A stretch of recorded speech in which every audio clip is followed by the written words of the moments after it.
you're a woman over 40 in network marketing and you keep questioning your direction, this may not be an issue with your strategy.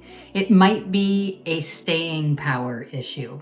Building usually goes like this. You choose a lane, you start building, you feel excited, and then growth slows. Engagement drops, sales feel quiet, and doubt starts creeping in.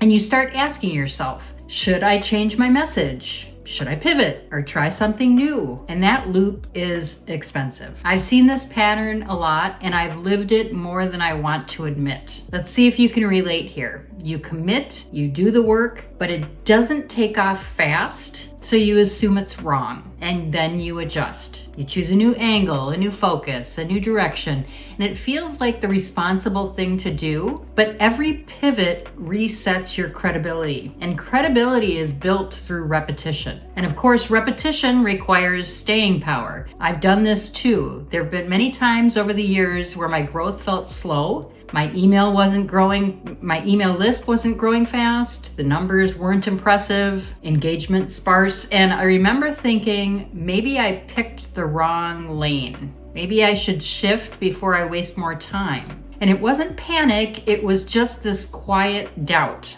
the kind that makes you question yourself. And I realized something in those times, that my instinct was to change direction. Not because it was broken, but because I was uncomfortable not seeing the proof yet. So over a year ago, I made a different choice. I committed. I refined the same message. I kept showing up in the same lane. I stopped looking for the next move. And over time, things didn't explode, but they've gained some traction. And that changed how I've showed up. And network marketing trains you to move fast. There are always new launches, new pushes, new scripts.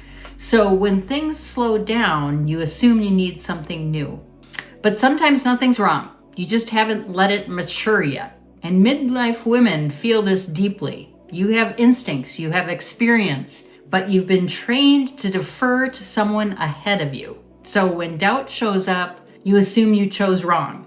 But the power is really in sticking with it. Staying doesn't mean stubborn. It means holding direction long enough so you can build proof, build confidence, gain familiarity, and build some credibility. And the middle phase is quiet, but it's where your authority grows. And the women you think are ahead of you, they just stayed longer. So before you reposition again, ask yourself, is something actually broken or am I just uncomfortable with the pace? Because credibility is built through repetition, and that requires staying power. You just need to let it mature in order to gain some traction. And if this resonates, tell me, how many times have you changed direction in the last year? There's no shame, just awareness, because authority isn't built by constantly changing.